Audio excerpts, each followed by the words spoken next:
What a tremendous honor it is to be here with all of you, to be here with civic society. Sustainable has to be the watchword of the day, of the decade, of the century. If it is not, we will not survive beyond this century. The week of September 11th, 2001, coincidentally, we went on our first TV station. We were broadcasting out of an old media center in downtown Manhattan that was a firehouse, converted to serve the community in another way, as a community media center. And when we went on that first TV station as emergency broadcasting, with the closest national broadcast to Ground Zero, stations all over the country started saying, "Can we run Democracy Now?" We would send them out by video cassettes. The FedEx guys would come and fill their sacks with video cassettes, sort of looking like Santa Claus. And I felt it was important to send them overnight because it was breaking news. And then the NPR stations in a town would say, "Could we run this?" And then the PBS stations. And going from 9 community stations in 1996 to over 1,400 today is a testament to the hunger for independent media, for independent voices. I see the media as a huge kitchen table that stretches across the globe, that we all sit around and debate and discuss the most important issues of the day: war and peace, life and death. And anything less than that is a disservice to the servicemen and women of this country. They can't have these debates on military bases. They rely on us in civilian society to have the discussions that lead to the decisions about whether they live or die, whether they're sent to kill or be killed. Anything less than that is a disservice to a democratic society. And when you hear someone speaking from their own experience, whether it's a Palestinian child or an Israeli grandmother, whether it's an uncle in Iraq or an aunt in Afghanistan, it breaks down the caricatures and the stereogroups and the stereotypes that fuel the hate groups. It makes it much less likely when you hear someone speaking who sounds like your baby or your bubba, your aunt, your uncle. I didn't say you'll agree with them. How often do we even agree with our family members? But it makes it much less likely you will want to destroy them, right? That understanding about who a person is, where they're coming from, is the beginning of peace. I think the media can be the greatest force for peace on earth. Instead, all too often, it's wielded as a weapon of war, which is why we have to take it back. And I wanted to look at 1 year in the last 20 years to talk about the movements that make a difference and how important it is that we have a media that honors them, that gives voice to them. You know, my brother, journalist David Goodman, and I wrote a book called The Exception to the Rulers. That's what all the media should be. It's the motto of Democracy Now!, but it should be the motto of all of the media. Our next one was called Static. And the reason we called it that, in this high-tech digital age with high-definition television and digital radio, still all we get is static. That veil of distortion and lies and misrepresentations and half-truths that obscure reality, when what we need is the media to give us the dictionary definition of static: criticism, opposition, unwanted interference. We need a media that covers power, not covers for power. We need a media that is the fourth estate, not for the state. And we need a media that covers the movements that create static and make history.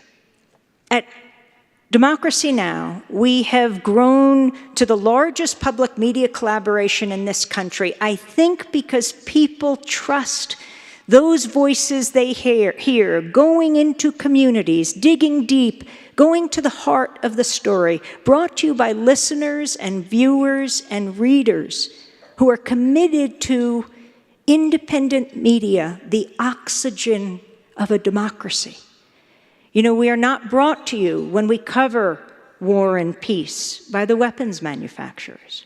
We're not brought to you when we cover climate change by the oil, the gas, the coal, the nuclear companies. When we cover healthcare, we're not brought to you by the insurance industry or big pharma.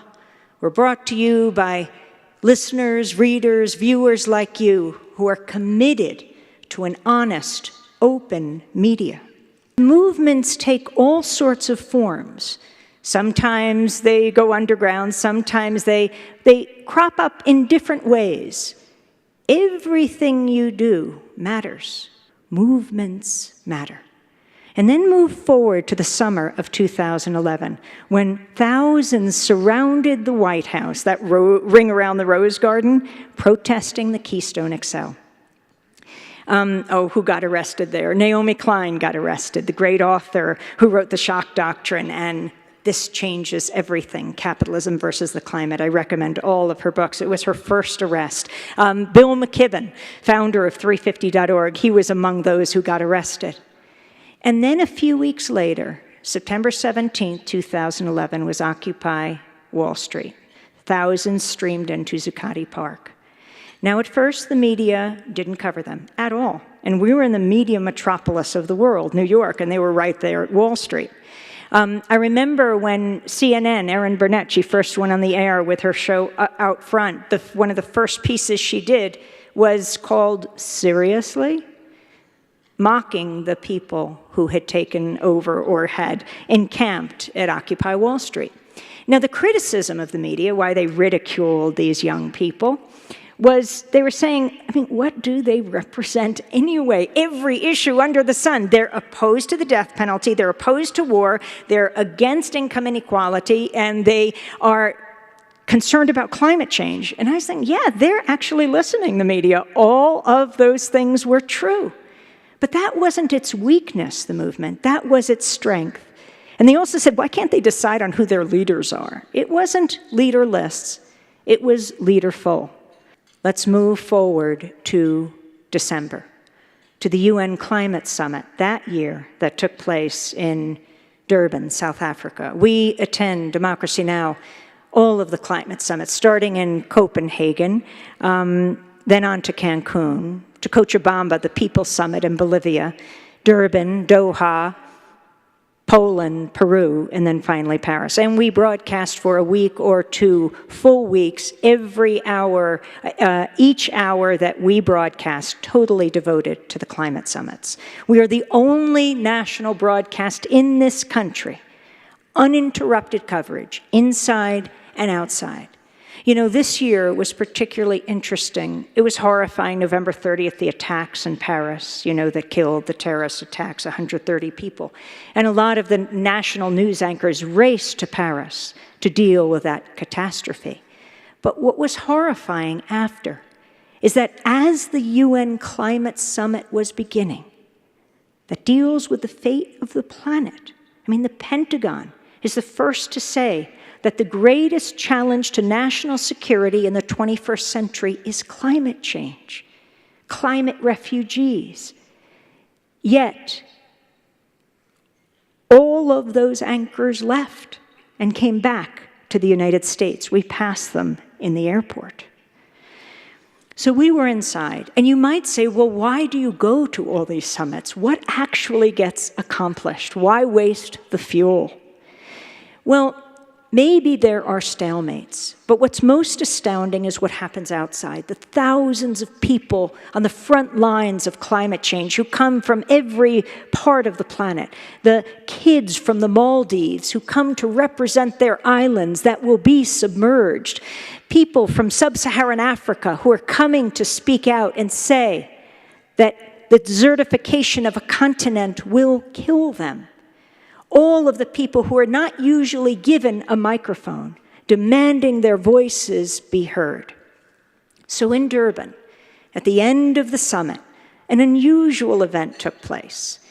The World Council, the UN Climate Summit, allowed youth to address the world body.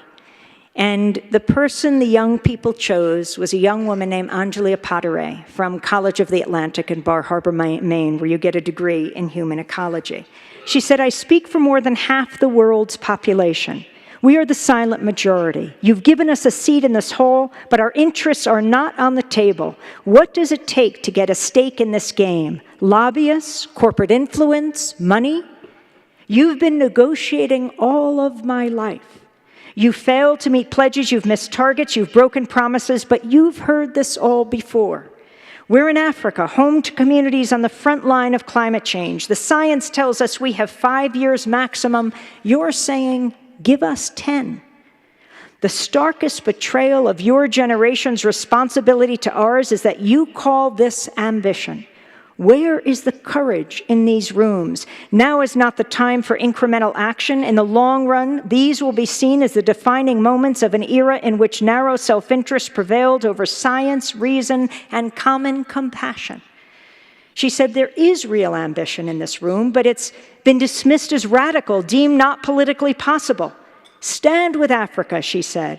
Long-term thinking is not radical. What's radical is to completely alter the planet's climate, to betray the future of my generation, to condemn millions to death by climate change. What's radical is to write off the fact that change is within our reach.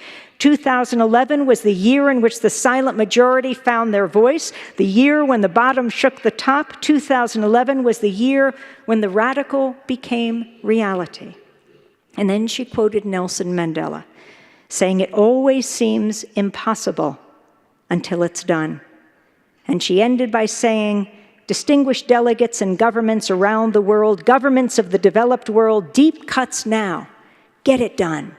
And she walked off the stage, and she was followed out by all of the young people in the room. And the president of the COP, the Conference of Parties, what the UN summit is called, said, on a purely personal note, I wonder why we let not speak half the world's population first in this conference, but only last. She clearly had moved this remarkable audience. And the next year in Doha, I saw Anjali again. She was outside the climate summit. And I said to her, Anjali, will you come in to do an interview with us this year? And she said, oh, I'm so sorry. I was banned. There was outcry, and she was let back in. But it is so important to understand the power of these movements. Democracy Now!